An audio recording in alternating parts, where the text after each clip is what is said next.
It is the Christmas season. And so we were kind of banding about on our little channel about we're gonna be getting together with family and friends. We're gonna be doing Secret Santas. We're gonna be giving gifts to nieces and nephews, right? Mm-hmm. Some of them game, some of them don't game. The four of us can give maybe some advice. What games would we give?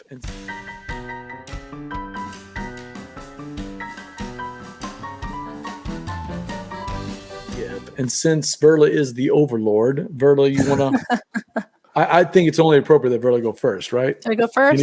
Any objections? None. All righty. Turn around. Oh, I would give she's got visual. Tipperary. So let me set it aside here. From Lookout Games, right? Tipperary? It's from Lookout. Yep, Lookout. It just recently became available in the U.S. This is my mom's copy that she got from Zatu before anybody could get their hands on it here. But I like to call it Planet Unknown Light with sheep and whiskey. So it's kind of got a similar mechanic and a wheel in the middle when you've got two tiles, polyomino-shaped tiles, in each section that you choose from when it's spun on each turn, and you're trying to build. Everybody has like a base center tile that they all start out with, and you're building out from there, trying to get different terrain types that give you different ways to score, bonuses. Yes, there we go. There's some great pictures. It's really easy to teach. It's easy to learn, and it's, you've got the random tiles, and it's just good, easy fun. Like everybody I know that has learned it wants to play it again immediately. It plays pretty quick, depending on how many people. I mean, if you're playing it 2-player, we can knock it out in like 15 minutes. If you're playing more, maybe a little bit longer, 20, 25, depending on people's AP. But everybody is taking a turn at the same time. You've got the primary person who spins the wheel on their turn and determines, but then everybody is taking a tile all at once and placing it in their board. It's got a spinner. I think it's got a spinner. That one looks different than the real one, though. It does. Looks elevated. This looks like a prototype version, I think, if I had to guess. That might be. I'm trying to get. There we go. Yeah, that looks it. Like yeah, that looks. How many of of us like played it in Auburn for a ChuckCon? I know I did. I actually didn't play it at that point. Okay. And I didn't play it till a couple months later. Jake played with you and Kelly, BJ? Yes, I played with Jake and Kelly, and Cosmic Beat says, tough to check this out. Love Planet Unknown. I know, Jay, you love Planet Unknown. Oh, I adore Planet Unknown as well. It's like a fast-playing Planet Unknown, right? Don't you think, Verla? Yeah. Oh, yeah. It's great. If you don't have time to pull everything out for Planet Unknown, as awesome as it is, it kind of has a lot of components and a lot of things to set up. And this is just so quick and easy. So this is definitely my recommendation, what I would be gifting for people this year.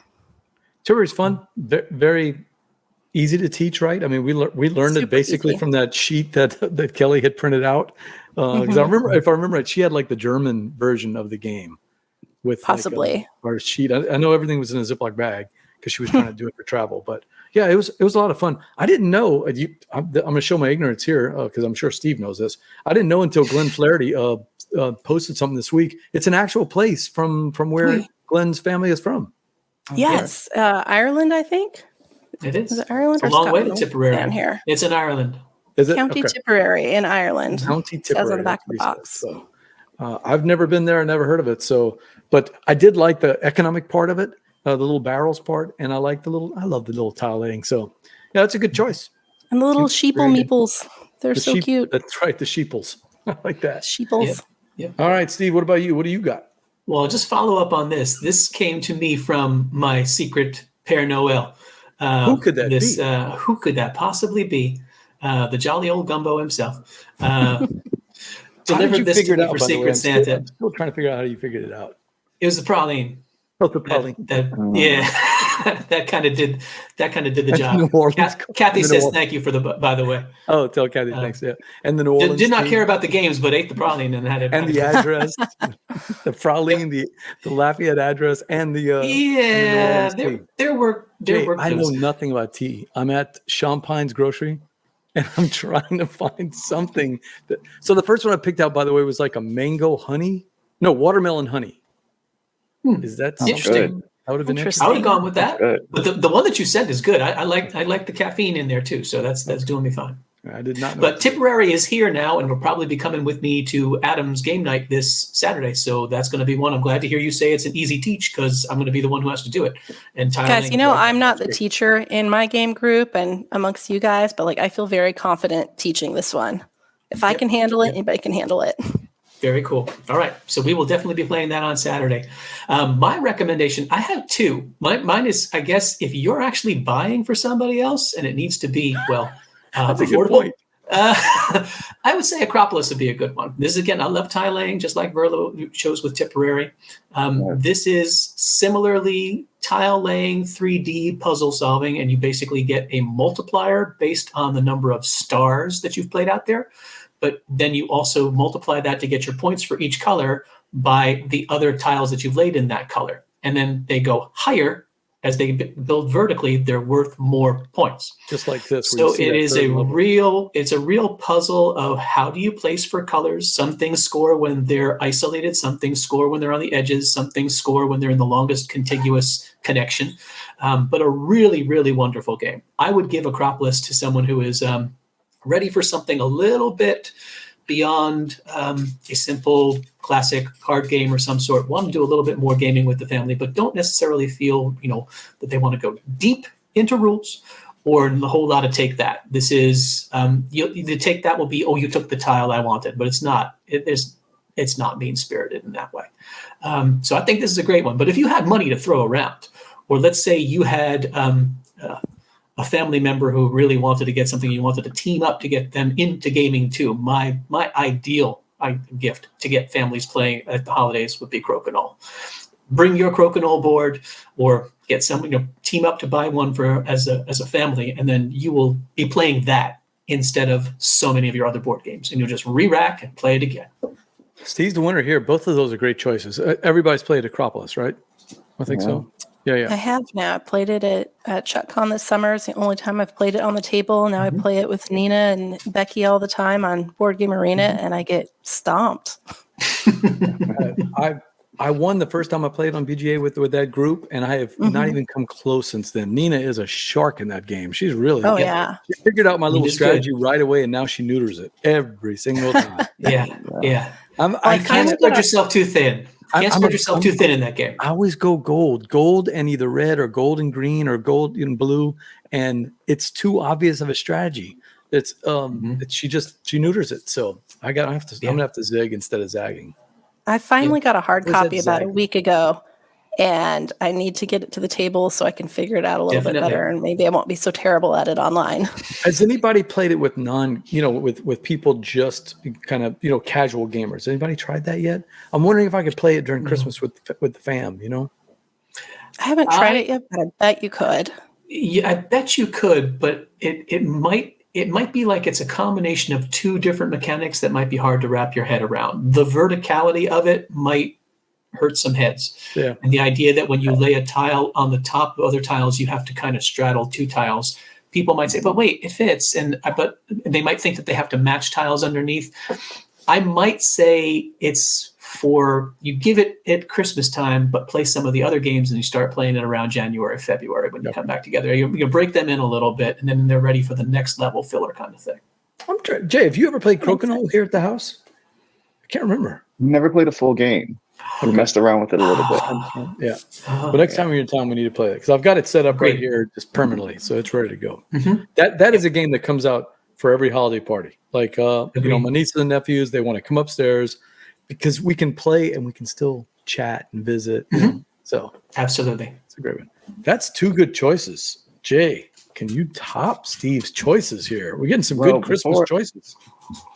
I don't know about top, but I mean, I did teach Kristen Acropolis. Bought it for there's directions. That's how directions work. And I forgot that I'm very good at spatial puzzles. So I had to sort of temper my strategy and let her understand, okay, this is what you should be doing. Like the first game, she didn't go vertical at all. It was like, you got to go a little bit higher. That's how you get a little more of a combination. But yeah, I think Acropolis is one that you definitely want play with the family, or like entry level gamers, right? People who have played, maybe Cascadia or Ton, or maybe Unmatched. People who are kind of familiar with a couple of different mechanics in the game, they can handle Acropolis. Hope you're right, but you got a game for us on that? Speaking of Catan, by the way, I've been watching a Christmas movie before I came up here, forgetting what time it was. We were supposed to be doing this, and they said, "Oh, let's do a game night," and they pulled out Catan. They played Catan and Werewolf in the Christmas movie. That was kind of cool. Wow. So, what's your idea? We're talking about games that are good gifts in the holidays. What you got an idea? Yeah, this was a tough question for me, but I think I'm actually going to go with Pictomania, which is by CGE, designed by Vlada Chivalto. And what BJ showing is the first edition, but oh really? I don't know how different first and second edition are. They look pretty similar. That's so cute. Yeah, so there's a giant like dragon on both copies, and it's The cards a drawing look game. similar, right? But yeah, so in this game, everyone is given a two-part combination. You get a letter and a number. And based on those, you have to draw a specific thing. But the catch is that Winston people are going to be Churchill? guess what you draw. And let's say, for example, the four of us were playing. I might have to draw rain, but I need to make it look different from mist or smog or hail. And Verla, you might have a cat, but you need to make it look different from a squirrel or a coon.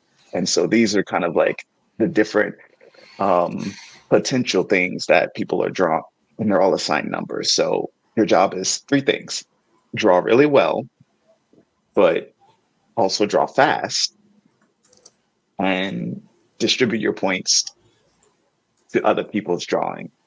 So it's this like wacky combination of I need to make something that's legible, but I also need to be looking at what other people are doing. And at the same time, I need to remember when I'm done, I have to grab highest point value from this center before anyone else takes it.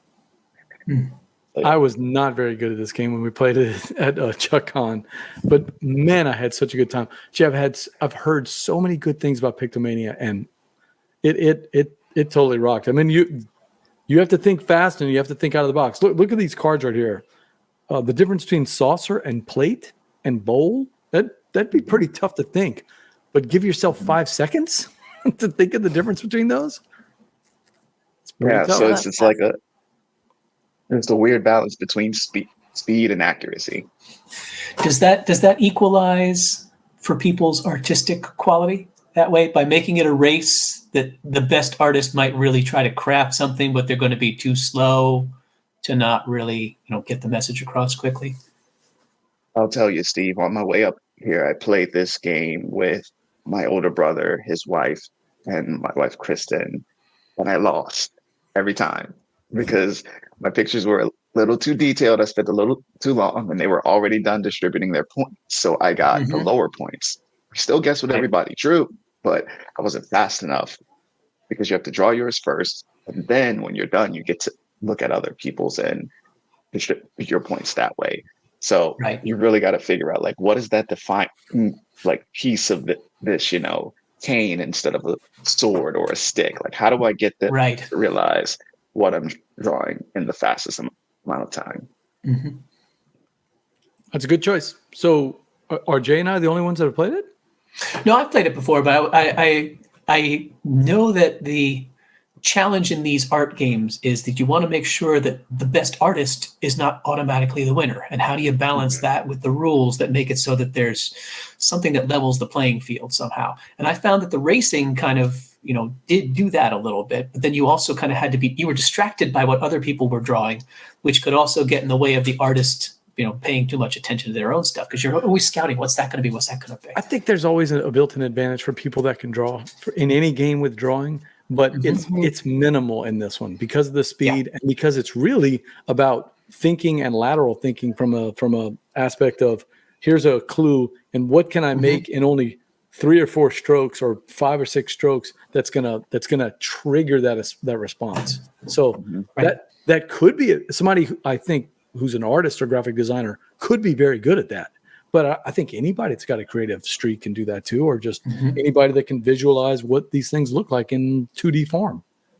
I don't know.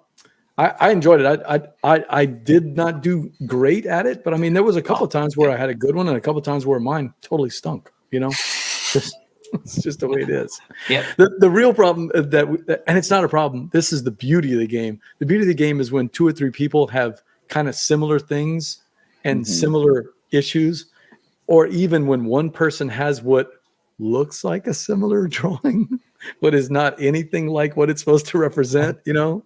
But that's where you have that table talk where the person's like, well, what I really meant was this, you know, those are coins falling from the sky, you know? Yeah, So, as BJ is describing, you can see on the cards that there's a 1 through 7 on each of the cards. So you play with 3 of those cards each round, and every player has a 1, 2, 3, 4, 5, 6, and 7. So you can only give out 1, 1. You can only give out 1, 2, 1, 3. So if my 4 looks like a 3, but BJ had the 3, then you might screw up your scoring, and then like, BJ, what did you draw? And how does this look like this? It's a great time. I mean, it's important to draw, right, Jay, but it's also important to vote, right? That's where the points come, right? Good choice. That's a great choice. All right. And we'll get to the last one. And this is mine. This is one I've been playing a lot recently. So let me see if I can get the cover up real quick. I can't find it. So I'll just share it. This is one that I played. It was one of the ones that when I went to BGG I really wanted to play because it was one of the ones I saw at Essen. It is World Wonders. I think it's coming out. Yeah, my version is Arcane Wonders. It had been a Spanish publisher, if I remember right, or Brazilian publisher, and Arcane Wonders picked it up. It is a tile laying game, so it's similar to some of the other games we've talked about, but I think anybody can learn this, and this is why. There's only one thing you do on your turn. Well, 2 things, okay, if passing is the second option. But the first option is just to buy something. Any one of the tiles, or any one of the little towers, or the roads, and that's it. That's basically your turn. You just pick out one of those things. So while there's always like 9 choices, they're right there in front of you. So I think I could teach anybody, hey, look, you're going to pick one of these tiles. You only have 7 coins, and over a couple of turns, you got to spend your 7 coins on all these different tiles. And the scoring is surprisingly pretty simple. You're going to score for closing in what they call districts. That's basically any one of these colored tiles. You want them completely surrounded by everything that you have, either the sides of the board or the roads and the other buildings. You can only place buildings next to the same colors. And you can, and if you get stuck where you can't put anything more, you can spend 2 coins to get a tower and restart your system again for your city. So you can teach the rules in just a couple of minutes, but gamers are going to enjoy it because there's 2 twists on it. There are public objectives that are kind of crunchy. You can actually leave those out if you're playing with your family, and I think the game still plays well because the public objectives don't really score very many points, just a few points for each one of them. You can leave that out. And the second thing is they have these gorgeous toy-looking monuments, and the monuments are, I mean, everything from the Trojan horse to the Great Wall of China to the Roman Colosseum, and they all look gorgeous on there. And the twist is that they don't cost any money. They cost all your money. Whatever money you have left over in that round, that's what it costs. So a careful planner gets down to 1 or 2 coins and then buys the monument, as long as they fit the monument's requirements. Maybe the monument says you need to put this monument next to the river and next to a blue building. Oh, I've got an open space between the river and my blue building. I'll grab it. But you don't want to do it early in the turn. It's going to cost you 7 coins. That's too expensive, right? So it's that push your luck, where how far can I go before Steve or Jay or Verla take the money? I can see Jay's got the same blue tile with a river there. but he's also at 6 and I'm at 5. I think I can go one more round. I think I can go one more turn before I do that. And then somebody snipes it. It wasn't as prevalent in the 2-player game when Jared and I played it, but in a 4 and 5-player game, oh man, you're constantly, there's that interaction that's not overbearing. I think it's very family friendly interaction, determining how far can I go before I get the monument. So that's World Wonders.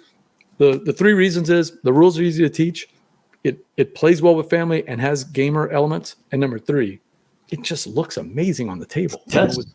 With all these, look at these monuments. Machu Picchu, I think, is my favorite one. Or I call them the dum-dums because I don't know what else to call them. I don't remember what they're called. So the Isle of Man statues, maybe? What are they called? Oh, the Moai from Easter Island? Yeah, from Easter Island. Yeah. I call them the dum-dums from that movie. I can't remember which movie it was. Gotcha. Jay, you know which movie I'm talking about? What's No, that? not National Treasure. Night at the Museum. Not Yes. Museum, that's it. Yeah. Yes.